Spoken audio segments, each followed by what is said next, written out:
El otro día os propuse un ejercicio que vamos a resolver ahora rápidamente.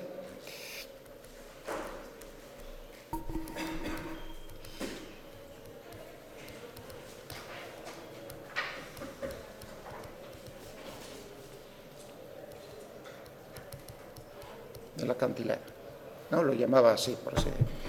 Entonces teníamos lo siguiente, teníamos que lanzábamos un cuerpo desde el origen de coordenadas.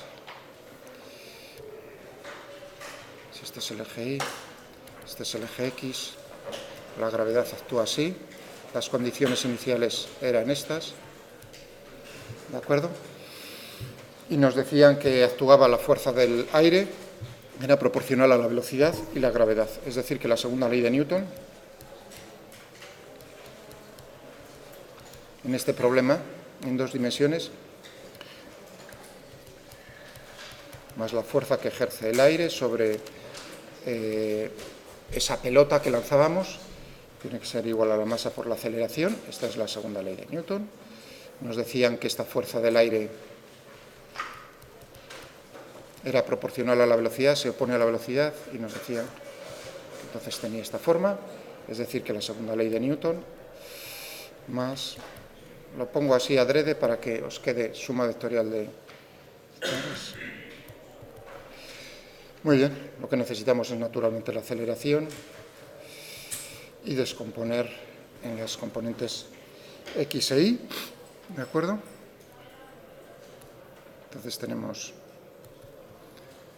para la componente X, sí, para la componente X de la segunda ley de Newton, para la aceleración tenemos la aceleración componente X, que es el cambio de la componente X de la velocidad con respecto al tiempo. Ahí solo tenemos, fijaos que la gravedad tiene la dirección del eje Y, por lo tanto tendríamos menos v partido por m vx. Esta sería para la componente X, y para la componente Y teníamos menos g menos v dividido por m por vi. Estas son las ecuaciones del movimiento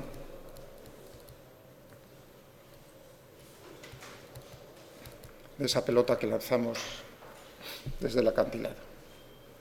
¿De acuerdo? Ahora simplemente pues, nos pedían que si la posición en el punto más alto, que si la distancia, si el acantilado es todo lo profundo que queramos, qué distancia máxima alcanza horizontalmente, si lo lanzamos. Entonces lo que nos están pidiendo es ver cómo es la velocidad y cómo es la posición, es decir, que tendremos que integrar este problema. Para la componente X tendremos entonces, vamos a poner, ¿no?, esta ecuación. Separo las variables, las velocidades a un lado, los tiempos a otro. Entonces tendríamos esta expresión.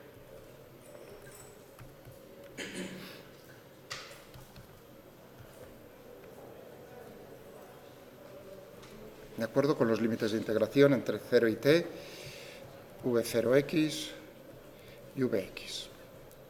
Si integramos esto, pues lo que nos queda es, naturalmente, que tenemos aquí en vx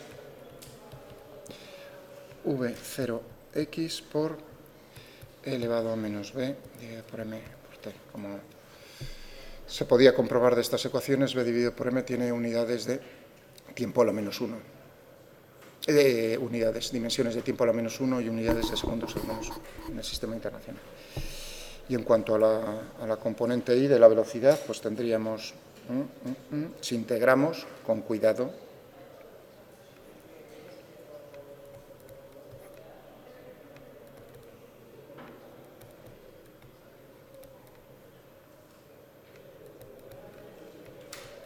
UVI, entre 0 y t, entonces nos iba a quedar aquí VI, que va a ser V0I por e elevado a menos b m por el tiempo más mb por g por e elevado a menos b m por el tiempo. Esto es un menos, menos, ya tenemos aquí Esas integrales están chupadas porque son logaritmos neperianos. Es así de sencillo. ¿De acuerdo? Okay. Si uno tiene las ecuaciones del movimiento, era separar las variables. Lo mismo en dos dimensiones, da igual que en una dimensión, porque en este problema, digamos, van por separado la componente X y la componente Y. ¿De acuerdo?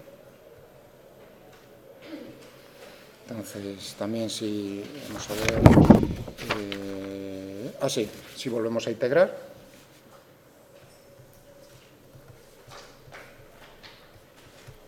otra vez, si nos interesa hallar para obtener la posición, X e Y, las componentes X e Y, pues entonces tendríamos, a ver, ¿dónde tengo aquí la...? Fijaos que teníamos aquí Vx igual a V0x por elevado menos b dividido por m por el tiempo, y esto naturalmente es la derivada de x con respecto al tiempo. Pasa el tiempo aquí multiplicando y se integra. La integral de un exponencial es otra cosa que es muy fácil. Entonces tendríamos aquí x igual a v0x, m dividido por b. Fijaos que esto tiene dimensiones de velocidad, dimensiones de tiempo, es decir, que todo esto tiene dimensiones de espacio, por 1 menos elevado a menos b dividido por m por el tiempo. Y en cuanto a la y, queda un poco más larga, claro, porque son más términos, pero la dificultad es exactamente la misma porque tenemos un exponencial, o sea, simplemente la dificultad es que es un poco más largo, que hay que hacer más de una integral, pero son integrales inmediatas, todas ellas, ¿de acuerdo? Muy bien, entonces nos quedaría aquí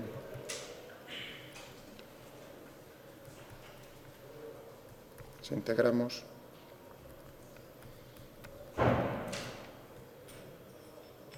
sacando factor común por g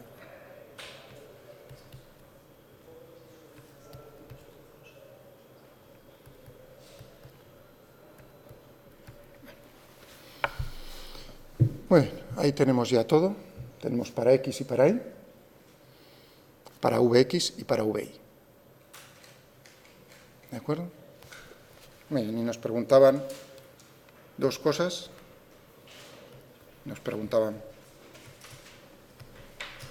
por un lado, la 2 es la 2, por ejemplo, la 2, la última, que es más fácil sacarla. La otra es más, no es que sea más difícil, es de más cálculo. La 2 era la distancia horizontal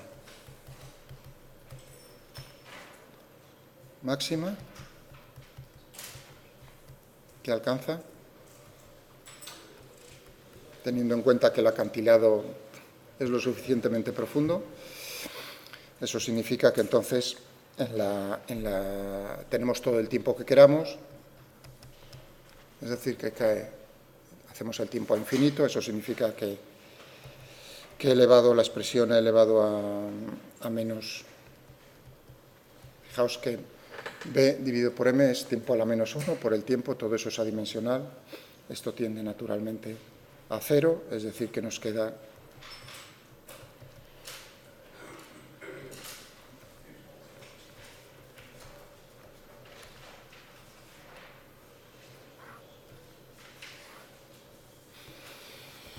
¿de acuerdo? Y luego, pues la 1 era la posición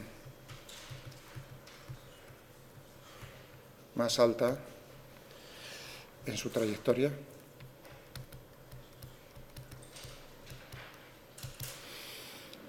La posición más alta a cuál corresponde, cuando la componente y de la velocidad es igual a 0. ¿De acuerdo? Y es decir, que de ahí obtenemos, a ver dónde tenemos por aquí, cogemos la expresión para vi, que no lo tengo yo aquí despejado.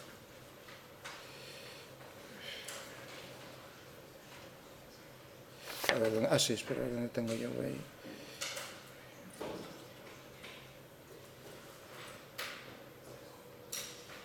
No, pues no lo he despejado aquí a menos. Bueno, Entonces, simplemente es imponer esta condición y determinar el tiempo.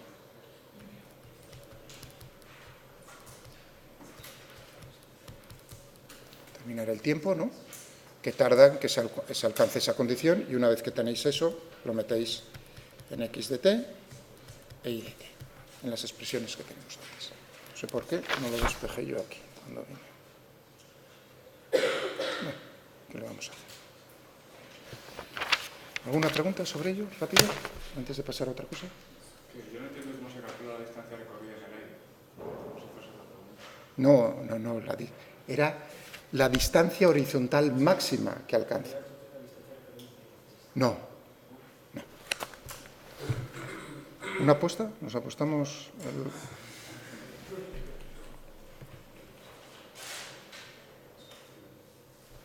Distancia horizontal máxima que alcanza. ¿Está claro? Muy bien. Entonces, pero la pregunta queda en el aire, la de vuestro compañero. Tú lo lanzas, es decir, y eso es un pozo sin fondo, un acantilado, ¿de acuerdo? Es decir, que cae y cae y cae. Digamos, tendrás que ver cuál será la distancia máxima cuando la componente x de la velocidad ya es cero. Si no fuese cero, todavía se iría más a la derecha, ¿no? ¿De acuerdo? Es decir, que la condición que se tiene que cumplir es que Vx sea cero, es decir, que el tiempo tiende a infinito en la expresión que teníamos para Vx. Que tenemos aquí Vx, teníamos V0x.